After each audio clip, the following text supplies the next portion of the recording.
জুয়েল ভাই, আপনি কাউকে না করতে পারেন না? না, আসলে আমার জীবনের সবচেয়ে বড় ব্যর্থতা হচ্ছে এই যে না বলতে না পারাটা। কারণ কখনো কেউ সময় চেলে আমার মনে হয় যে তাকে দেই। সময়ই তো চাচ্ছে। আমি এখনই মারা গেলে তো অগণিত সময় পড়ে থাকবে।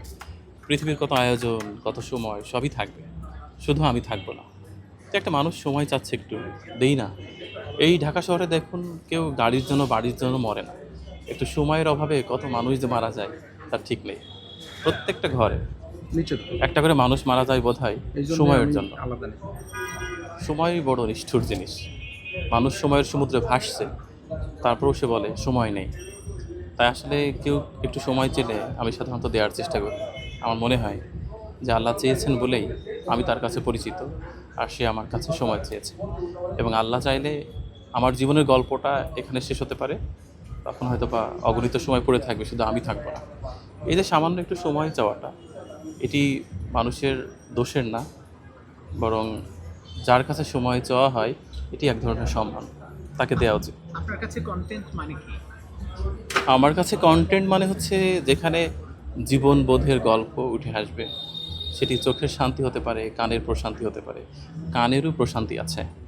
এমন শব্দ চয়ন করা যাবে না যেটি আসলে আপনার কর্ণকুহরে গিয়ে আঘাত করে, যেটি আপনার মস্তিষ্ককে কিছুটা হলেও ডাইভার্ট করে। মস্তিষ্ককে একটা প্রশান্তি দিক কন্টেন্টের শব্দ চয়নগুলো।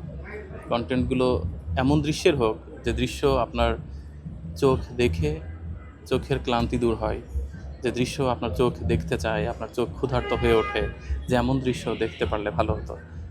যান্ত্রিক যুগে সবাই তো হাঁপিয়ে উঠছে, সে জায়গা থেকে একটু ভিন্ন ধাঁচের, একটু ভিন্ন রসনার যদি কিছু হয় খারাপ নয়। আমার কাছে কন্টেন্ট মানে একটা মিনিংফুল ভিডিওগ্রাফ হতে হবে, যেখান থেকে মানুষ কিছু তথ্য পাবে, কিছু দৃশ্য পাবে, কিছু কথা পাবে, কিছু উপমা পাবে, যেটি তার পরবর্তী সময়ের পাথেয় হবে।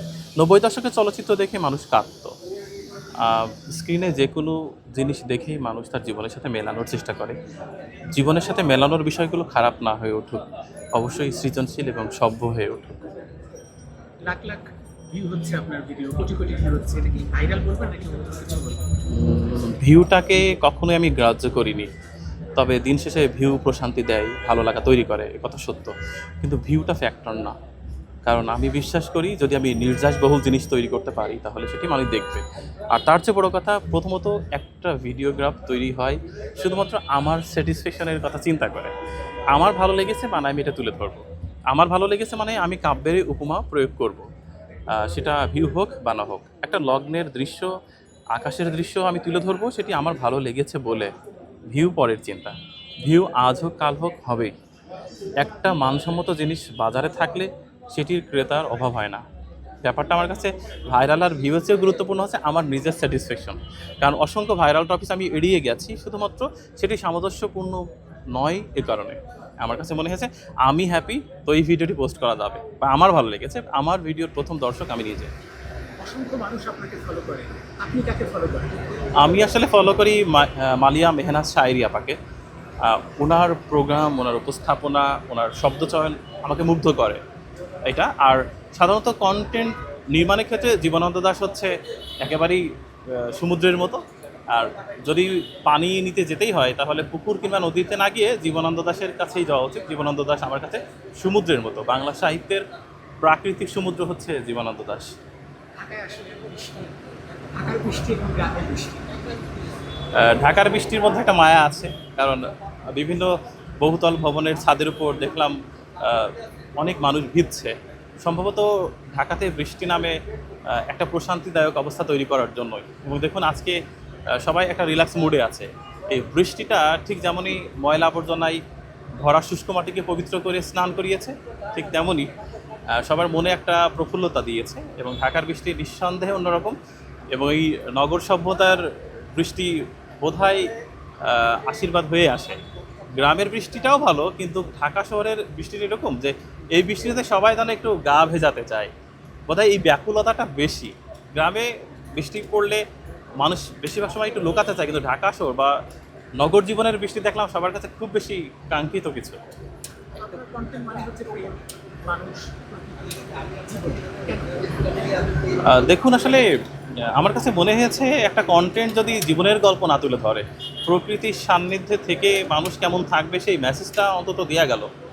মানুষকে তো বোঝাতে হবে তুমি যত ছুটছো এত ছুটেও শান্তি মিলবে না, অনেকেই তো ছোটে, দিন শেষে একটা হাহাকার তার হৃদয়ের মধ্যে জন্ম নেয়। এটা থামো, একটু দেখো না প্রকৃতিকে, চোখের শান্তি দাও, মনের প্রশান্তি দাও। একটু চোখ মেলে দুনিয়াটা দেখারও দরকার। দু চোখে আল্লাহ 756 মেগাপিক্সেল ক্যামেরা দিয়ে রেখেছে পৃথিবীকে দেখারও জন্য। সো আগে চোখের ক্যামেরায় বন্দি করি, তারপর ক্যামেরায় বন্দি করা হোক। আমার মনে হয় জীবনের সাথে প্রকৃতির বড্ড মিল। প্রকৃতির সান্নিধ্যে মানুষ থেকে যে প্রফুল্লতা নেয় অন্য কোথাও সম্ভব না। আর মানুষ তো আসলে প্রকৃতির নিয়মেই চলে। এখনই ভূমিকম্প হলে আপনার কী করার আছে? প্রকৃতিকে ক্ষিপ্ত না করে প্রকৃতির রস আস্বাদন করাটাই শ্রেয়। আর আমার মনে হচ্ছে কন্টেন্টের উপজীব্য প্রকৃতি হলে মানুষের জন্য সেটি সহজ হয়ে ওঠে। আপনি তো প্রকৃতিরই সন্তান, আপনার প্রত্যেকটা কন্টেন্টে দেখা যায় কলম আছে, কবিতা আছে, ছন্দ আছে, জীবন বোধ আছে। কলম কেন সবসময় কি?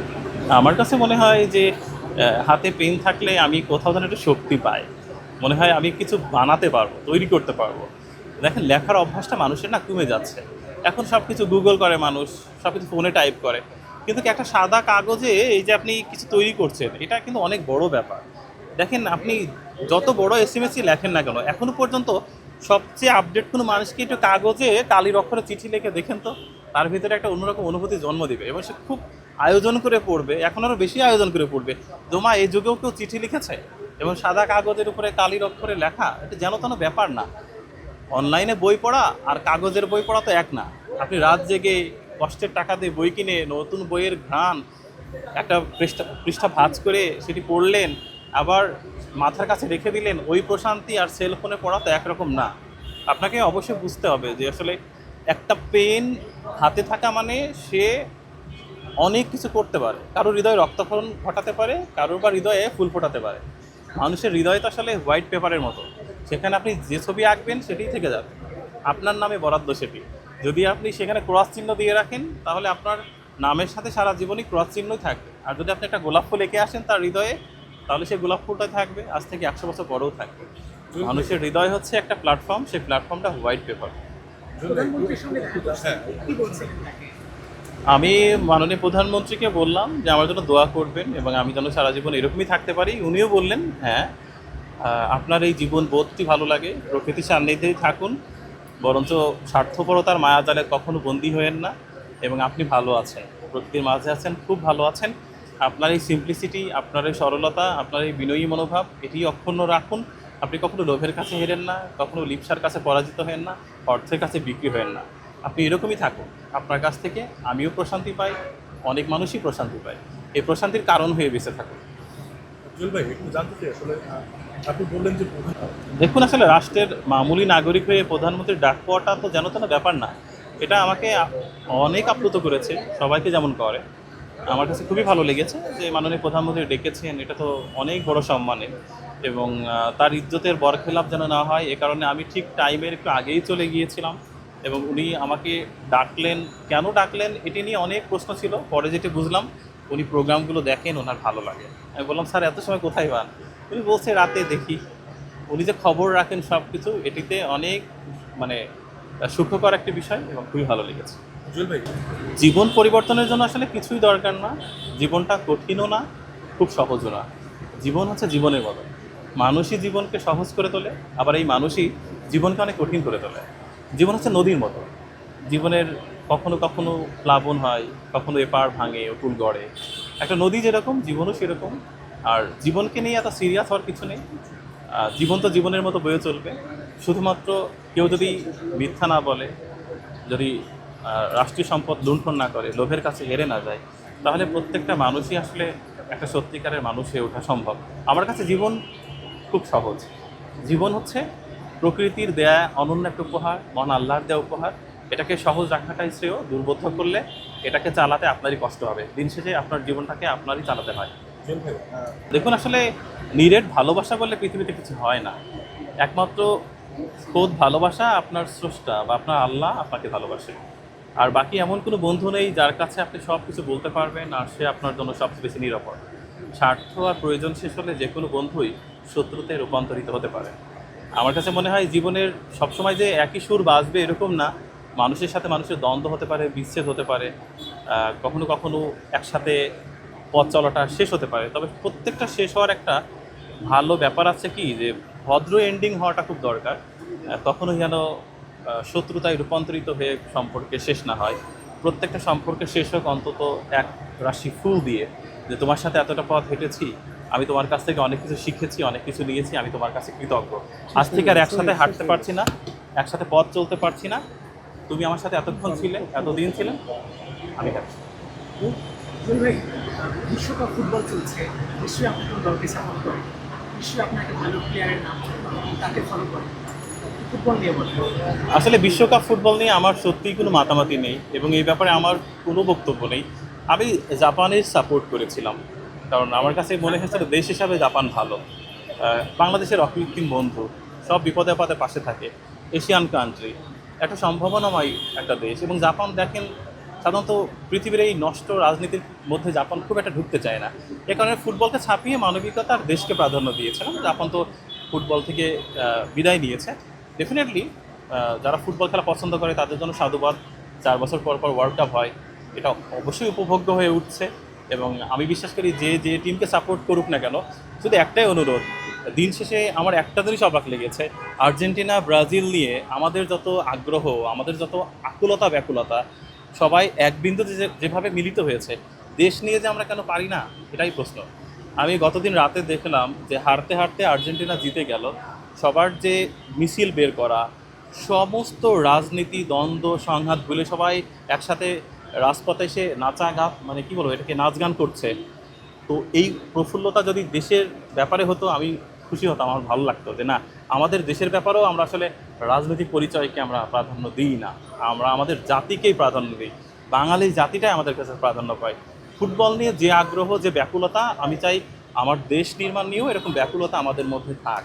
আমরা ফুটবলের ব্যাপারে যেমন আপোষহীন, আমরা সত্যি সবাই একসাথে খেলা দেখি, আমাদের দেশ নির্মাণেও রাজনৈতিক যে কোনো পরিচয় ভুলে আমরা একসাথে যেন কাজ করি, এই বার্তা আমার পক্ষ থেকে থাকবে। আমি ক্ষুদ্র মানুষ, কিন্তু আমার ভীষণভাবে চাওয়া যে ওই আগ্রহ, ওই প্রফুল্লতা আমাদের দেশ বিনির্মাণে থাক, ওই ব্যাকুলতা আমাদের চোখে মুখে থাকুক আমাদের দেশের জন্য। জুয়েল ভাই, শেষ করবো একটা, আমি শেষ করবো। আপনার কন্টেন্ট মানেই মানে পিছনে একটা অনুপ্রেরণা ছিল আপনার প্রিয়তম, সেই প্রিয়তমাকে নিয়ে বলেন এবং কবিতা যদি আবৃত্তি করেন। না, আসলে এটা নিয়ে নতুন করে বলার কিছু নেই। আমার স্ত্রী হচ্ছে আমাকে সবসময় সাপোর্ট দিয়েছে, এখনও দিচ্ছে।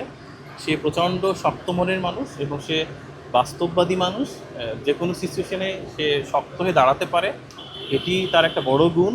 আর তার চেয়ে বড় কথা কি, যে পৃথিবীর প্রত্যেকটা পুরুষ চায় তার প্রিয়জন তার সর্বোচ্চ ভালো করে বুঝতে পারুক। এবং একটা পুরুষ কোনো কিছুতে ক্লান্ত হয় না, তাকে আপনি সারা দিন পরিশ্রম করান, সে ক্লান্ত হবে না। শুধু ক্লান্ত হয় কখন জানেন, যখন ফোনের ওপাশ থেকে তার প্রিয়জন একটা অভিযোগের তীর ছুড়ে দেয়। এটি না হোক, দরজার ওপাশের প্রত্যেকটা মানুষ বাইরে কাজ করা ছুটে চলা পুরুষকে অন্তত ফোন করে এটা বলুক যে আমি আছি তো তোমার সাথে, তুমি চিন্তা করো না, আমি থাকলে তোমার সাথে আমরা না খেয়েও সময় পার করতে পারবো। এই যে চাওয়া পাওয়াটা, এই চাওয়া পাওয়াটা থেকে যায়।